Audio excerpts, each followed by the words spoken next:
Shalom, selamat malam Bapak Ibu Saudara yang dikasihi Tuhan Yesus Kristus. Selamat kita berjumpa kembali dalam renungan pada malam hari ini. Kita bersyukur karena Tuhan senantiasa baik dan Tuhan menuntun kita dalam rencananya yang sempurna. Apapun yang terjadi di dunia ini, tetap kuatkan iman dan selalu berharap kepada Tuhan. Sebelum kita mendengar kebenaran firman Tuhan, mari kita berdoa.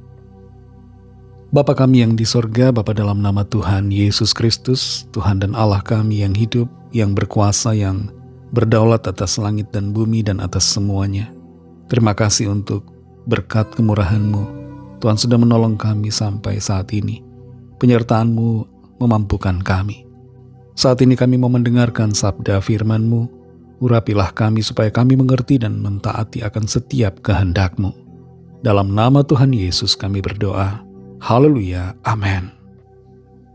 Saudara yang dikasihi Tuhan, ayat firman Tuhan saat ini terdapat dalam Ibrani pasal 13 ayat yang ketiga. Tertulis demikian. Ingatlah akan orang-orang hukuman, karena kamu sendiri juga adalah orang-orang hukuman. Dan ingatlah akan orang-orang yang diperlakukan sewenang-wenang, karena kamu sendiri juga masih hidup di dunia ini. Saudara yang dikasihi Tuhan, di Iran ada seorang pendeta bernama Amos Safwan Avedian yang divonis 10 tahun penjara sejak tahun 2023. Tuduhan yang diberikan kepadanya adalah propaganda yang bertentangan dengan agama mayoritas. Selain itu, ada juga seorang wanita, pemimpin persekutuan doa di Iran bernama Mina Kajafi yang divonis 6 tahun penjara pada tahun 2024, dan tuduhan untuknya hanyalah tuduhan yang dicari-cari karena dia adalah seorang pekabar Injil. Ada banyak orang yang mengalami hukuman penjara karena pelayanan yang mereka lakukan untuk Tuhan. Di dalam Ibrani 13 ayat 3 ini tertulis, ingatlah akan orang-orang hukuman, karena kamu sendiri juga adalah orang-orang hukuman.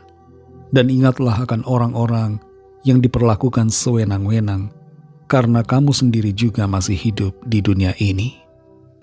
Konteks ayat ini, saudara, berkaitan dengan situasi jemaat yang pada waktu itu teraniaya. Ada banyak orang percaya yang mengikuti Tuhan Yesus, tapi mengalami pemenjaraan karena iman mereka. Dan di dalam penjara di mana mereka berada, di mana mereka ditahan, ada banyak keterbatasan dalam hal makanan, dalam hal air minum, dan juga pakaian. Kita perlu mengerti bahwa pakaian zaman dulu tidak sama dengan sekarang. Sekarang ada banyak pabrik pakaian, dan pakaian melimpah ruah. Tapi zaman dulu cukup sulit untuk mendapatkan pakaian yang layak. Dalam konteks seperti inilah, ayat ini berbicara kepada orang-orang percaya, supaya mereka mengingat akan orang-orang hukuman, dan juga mengingat akan mereka yang diperlakukan sewenang-wenang. Hukuman atas mereka, pemenjaraan atas mereka, karena iman mereka pada hakikatnya juga adalah hukuman dan pemenjaraan atas kita, sekalipun kita bebas, sekalipun kita tidak di dalam penjara. Itulah yang dimaksud dalam ayat ini.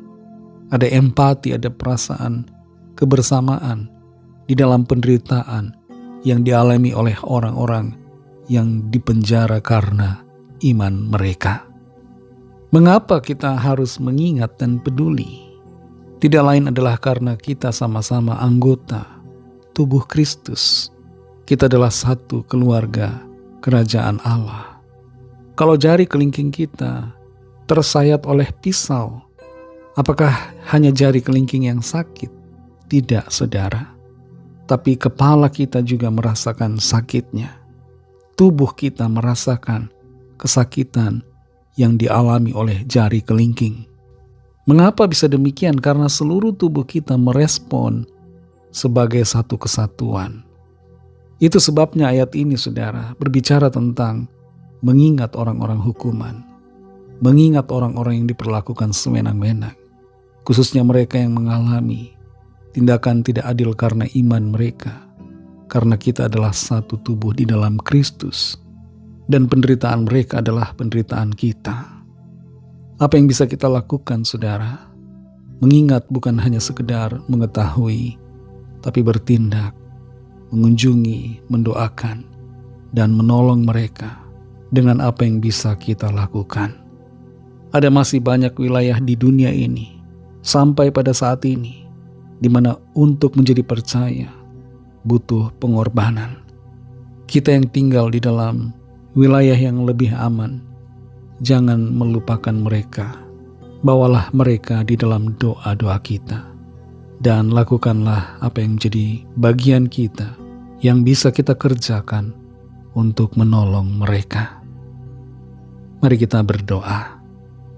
Terima kasih Tuhan Yesus, kami bersyukur untuk firman-Mu yang sudah kami dengar, yang mengajar kami untuk mengingat akan orang-orang yang ada di dalam penjara, yang diperlakukan tidak adil, diperlakukan tidak sewenang-wenang, yang dituduh macam-macam karena iman mereka kepadamu Tuhan.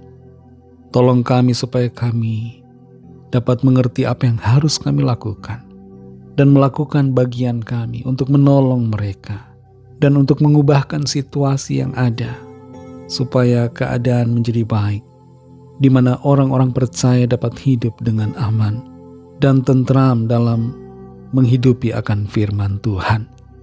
Terima kasih untuk firman-Mu.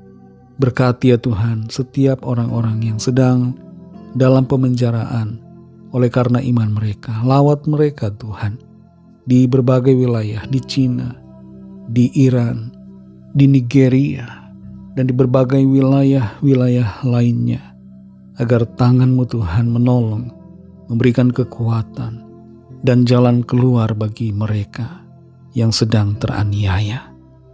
Mampukan kami juga Tuhan untuk hidup seturut dengan kehendak-Mu. Dimanapun kami berada, kami dapat menjadi saksi Tuhan yang mempermuliakan nama-Mu Tuhan. Berkati kami di sepanjang malam ini dalam istirahat kami. Berikan kami tidur yang nyenyak dan bangunkan besok pagi dengan kekuatan yang baru.